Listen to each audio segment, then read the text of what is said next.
Hello, it's Adil bringing you a intermarket analysis of the European markets for the 30th of March 2015. Okay, right. From a European perspective, the theme or the recurring theme for the last few weeks now has been Greece. Now there was talk, or there was talk regarding a capital controls or rumor of capital controls in Greece over the weekend, which generally equals a risk off. Okay, so also with regards to the proposals being put forward over the weekend, Greece submits reforms, minister warns country prepared to go its own way. Okay, so the game of chicken is still being played. Then there was talk about Mr. Varoufakis resigning, resigning, and obviously that created uncertainty and fear, and therefore the bias is certainly, from a European perspective, certainly remains on the downside. Then we have the additional fear with regards to Yemen, which is, again, I'm just covering the fundamental current concerns at present. We have the uncertainty and the fear regarding Yemen and the possibility of a oil supply cut, okay, which obviously has sent the oil price higher, although it did retrace and come back and pull back.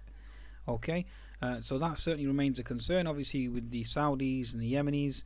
Okay, and then we have the additional, obviously, politics of the Shiites and Sunnis. Okay, so that's going to be interesting. You've got the Pakistanis, you've got the Egyptians, you have the Jordanians, I mean, you've got Kuwait, etc. on one side, and then you've got the Iranians that are obviously supporting the Houthis, etc. So it's an interesting mix, and obviously that doesn't exactly bode well for the region or for geopolitics or risk in general. Okay, and obviously that will cause the dollar obviously to catch a bid as well. So this is going to be interesting going forward. Okay, so with regards to the nature of how this plays out, overall I think the Saudis should have it under control, although they are under threat. And I'm not going to go into detail with regards to the Saudi regime, but it's an interesting mix of events either way. Okay, so we have the Yemen situation, we have the Greece situation, so again two fundamental currents, and obviously we have the situation with regards to the Euro USD. I'm going to do a separate video with regards to Euro USD and try and delve into the fundamentals regarding that, because I think the Euro, well, I think I shouldn't say no, because that's sounding quite arrogant, but there is a strong relationship now between the Euro USD and the US markets and European markets. So, and I think it's very crucial for you to understand that the link between the two, and obviously the relationship between the two as well going forward with regards to trading these markets. Okay, so that's basically where we stand. Okay, so for Greece and Yemen will remain the wild card. We also had Yellen as well late Friday. But I mean, it's not going to have a major impact on the European markets because they're all juiced up on QE at present. So we'll see exactly how this market reacts and goes, obviously going forward. But from my perspective, the economic data out of Germany was very strong last week. Overall, Europe was strong. The inflation figures ticked up, hence the reason why Germany was under pressure. But having said that, fundamentally, from an economic point of view, Germany is very, very positive. Okay. And the movement in the euro will obviously dictate things as well, hence the reason why Euro USD is going to be important going forward. Okay, so Greece and Yemen are the two wild cards for Europe. Okay, now the fundamentals are covered. Now let's have a look at the technicals. Okay, start with Germany. Germany obviously dictates the region, so let's see exactly what's happening here. Okay, so it's broken out of the bullish channel, which is a cause for concern if you're a technical or technician. From my perspective, not really, because the economic data that's coming through is certainly bullish, okay, or so far so good. If anything, it's just a bull flag formation and it's just consolidating for the next move higher. Having said that, technically speaking, yes, you have to respect the fact that it's broken out of this bullish channel, and therefore you have to be alert to a bearish perspective on the German DAX, okay. 60-minute chart, okay, 60-minute chart, yes, we've broken out this upward sloping trend line, certainly is bearish. We are testing the lower high trend line, and the market has been very obedient to that thus far. Okay, so again, consolidating here, so you can have one or two obviously scenarios here. Okay, you can either have an inverted head and shoulders reversal, okay, right shoulder here, bang, and off we go to the races, and the market goes back and tests the 12,000 level. and certainly moves higher. Okay, or alternatively you can have the bearish scenario play out. Okay, that's obviously dependent upon Greece and Yemen, and the markets can go ahead and potentially make retest the low here at 11,650, or potentially make new lows. Okay, so two scenarios. As traders, we're flexible. We don't really have an opinion either way. To be honest with you, we're just day traders. I use a 40-point stop on the DAX when I'm trading it, and I'll move either direction. Okay, I'm not a bull or a bear, and as we all know, pigs get slaughtered, so I'm not one of those either. Okay, so no permanent bull, no permanent bear, and I'm certainly not a pig. Okay, and I like to ride the bear and the bull. Okay, and that's exactly what we'll be doing. So again, Yemen and Greece, two wild cards, like I've explained from a fundamental perspective. Economic data obviously will dictate the move as well. Obviously, as adhere to that. Again, Asian markets will certainly dictate the move there as well. Now, having talked about Asian markets, let's just have a look at the actual index in Asia. So the Shanghai index, very, very impressive weekly chart. I mean, there's no arguing there. From a obviously a technical perspective, daily chart continue to make higher highs and higher lows, so very, very impressive. Unfortunately, 60-minute data I don't have. I only have the daily, so it is what it is, folks. So at present, I can't really see an argument for the Shanghai to reverse at this very moment in time. Emerging markets, again, emerging markets, ever since we closed that gap, we've obviously pushed higher.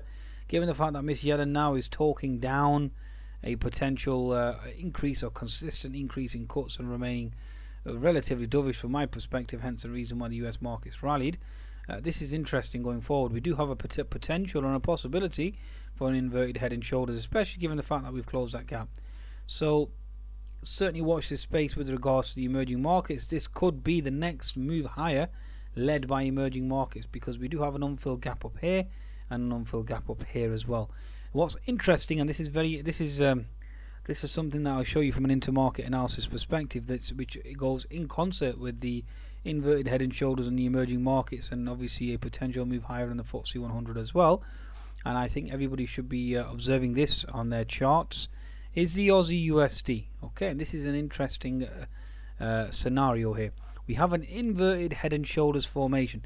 Now, when you have an inverted head and shoulder, obviously the right shoulder certainly is certainly brewing at present, and certainly it's very preemptive of me to say this, but given the fact that Chinese markets obviously are continuing to make new highs, the Shanghai has, the Aussie USD has been diverging, so it certainly needs to play catch up, number one. Number two, given the fact that Miss Yellen has started to talk down interest rates, obviously consistent gradual increase, no, I wouldn't even say gradual, but a consistent move in interest rates going forward. At the most, yes, she'll agree to one cut this year, and after that she's going to be prudent. And the economic data that's coming through isn't exactly overwhelmingly positive. That's stating that arguing for an immediate increase in rates. So it's an interesting conundrum, this. Okay, so if we get weaker inflation data out of the US, etc., etc., and then obviously this Aussie USD trade can certainly come into full motion and obviously move higher. So this is going to be very interesting going forward. The same concept can be said with regards to the dollar. We do have a bear flag formation. So given the fact that we have a bear flag formation and consolidating in this lower bound, that indicates that the Aussie USD wants to potentially move higher too. Okay. Also with regards to the NZD USD, again, these two are risk barometers, so never overlook them. It's very important from my perspective to always keep an eye on these two currency pairs. Okay, again, as you can see here, we've put in a double bottom on the Kiwi. So now the Kiwi is looking for a potential excuse to propel higher, given the fact that they're not going to cut rates, etc. And this Kiwi will be the first one to actually move higher and potentially test the 200 MA. From my perspective, I'm actually just remembered Kell Brook is fighting tonight on the Sky. So let me just quickly log into my Sky player, get this started. As soon as this video finishes, I'll start watching the fight. Okay, so let's hope Kell Brook wins, and potential obviously in the mix then for Mayweather and Pacquiao, whatever the result will be. That will be very interesting. Okay, right, so that's basically where we are. We've taken out the previous resistance equals support. We've certainly knocked out a few stops. Therefore, individuals that were short or had a short bias in the Kiwi have to now think twice, etc., etc. This is going to be very interesting going forward. Okay, folks. It's a basing pattern regardless of what you have to say, and it's very hard for an individual now to argue that the dollar will start to appreciate considerably from here because that's not the scenario.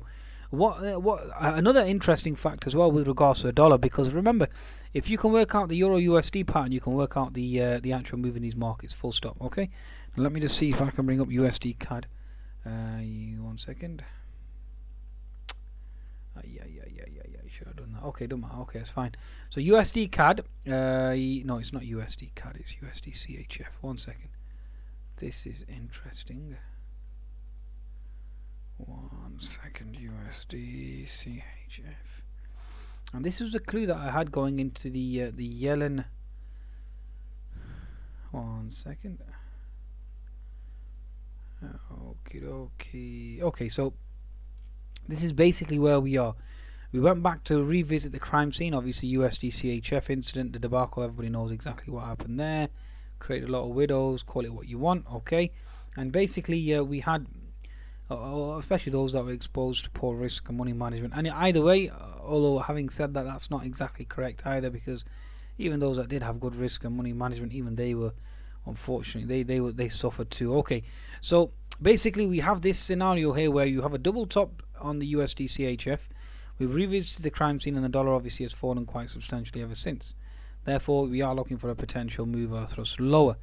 It's very hard for the USD CHF to certainly propel and break that 102, 104 level because of the psychological reasons behind it, and that obviously in and of itself will cause a weakness in the dollar index. So interesting. Okay, interesting. Either way, it's something for me to project going forward. It's something that I'll take day to day.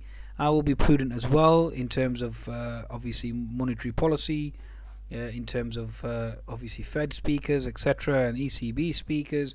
If we have Mr. Weidman coming out in the morning and stating that talking down QE, stating QE will finish earlier than expected, etc., etc., etc., that will obviously have an impact on the euro moving higher, and that will obviously then have a negative effect on the European indices. So just by one Fed member speaking, it can cause a very shift in the change, obviously a very sharp shift in the bias. So one needs to remain open and be flexible from a trading perspective. Okay, so that's basically just an insight with regards to the Aussie USD, Kiwi dollar potential move higher. Therefore, obviously it sends risk on trade, and obviously that then in turn sends the stock markets higher. So that's all I'm trying to elaborate and on in terms of that. And obviously, what are the ramifications of a higher Euro USD then? It obviously means European equities are coming to resistance. So it's a real conundrum. On the one hand, you have a weaker dollar helping US equities. On the other hand, you have a stronger dollar hurting US equities. On the other hand, if you have a weaker dollar, obviously helping European equities, so should I say a weaker dollar hurting European equities, and obviously a stronger dollar helping EU equities. So it's a real conundrum. You can't gauge the sentiment or the bias in the market, because one market will be positive and next market will be negative, and then so you have to read in between the two lines, and obviously to make sure you're trading with that move as well in the currency market. So it's the trade of short euro, obviously long European equities, and vice versa. So it really is hard to read, and that's been the trade now for the last 2 or 3 months. So that's basically what we're looking at. Okay, so 60-minute chart, we are into resistance, but remain open to the two potential scenarios on the German DAX in terms of the setup. Okay, 10-minute chart. 10-minute chart, we've obviously held this key resistance trend line here. I'll see if I draw it correctly. 1 second. Let me just see if I've drawn it correctly. 1 second. Zoom back here a month. You go to a 10-minute chart now. Okay, yes, we haven't drawn it correctly. Okay, 1 second. Not sure why that's not been drawn correctly. So I'll take the pivot high here. Connect it to the pivot high here. Okay, and that's basically where we are. Okay, so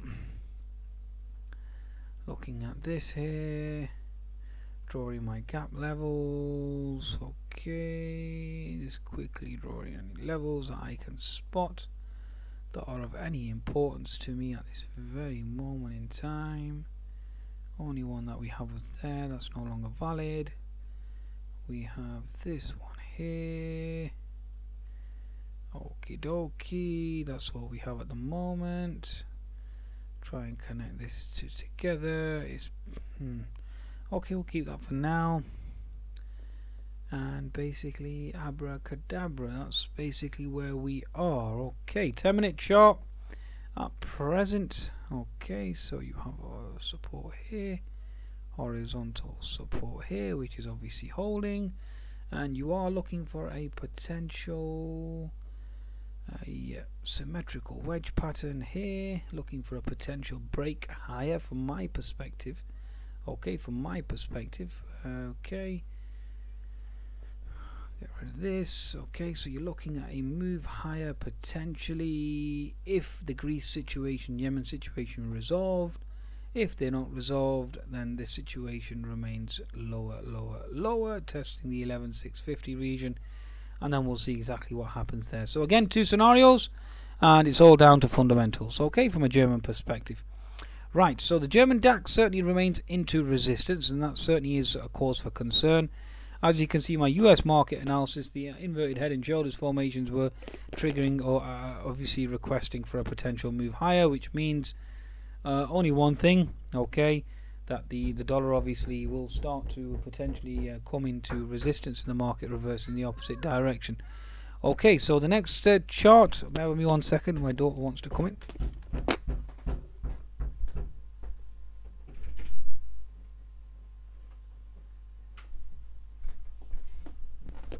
Okay, so the next move that we're looking at is the French CAC. Okay, so let's have a look at the CAC index or indices. Okay, so the daily chart on the French CAC at present, yes, we've broken out of this bullish channel.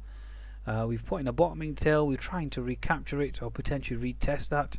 Is considered to be bearish. Okay, 60-minute chart, again, we are very bearish given the fact that we're retesting the 61% retracement level. We have the bullish channel obviously broken now, and the market is retracing into 61% resistance, retesting the previous support equal resistance, retesting that bullish channel resistance, and therefore potentially making a lower high, which means that the market will go down in terms of European equities. Okay, 10-minute chart of the actual CAC certainly looks exhausted here. The higher high isn't exactly very convincing, and looking for a potential move lower down to the 5010 level, and then we'll see exactly what happens from there. We do have the gap level here and here, potential supports for now and resistance. So 5010, if that doesn't hold, then obviously 4990. If that fails, then previous resistance equals support of 4965, and obviously if that fails, then 4935. So hence the reason why the French CAC certainly looks very, very bearish from my perspective. Okay, so Euro stocks, just to confirm and get the cross reference with regards to the Euro stocks. Bear with me. Here we go, Euro stocks. Okay, so daily chart of the Euro stocks at present, we've broken out of the bullish channel, so therefore bearish, as you can see. Okie dokie, go to a 60-minute chart at present. Same scenario, we've hit a double top, therefore you're looking for a potential lower high. So as we all know, and we also have a potential here for a H&S formation as well. That certainly needs to be made aware. We've obviously broken out of this potential resistance line. Excuse me, potential resistance line here.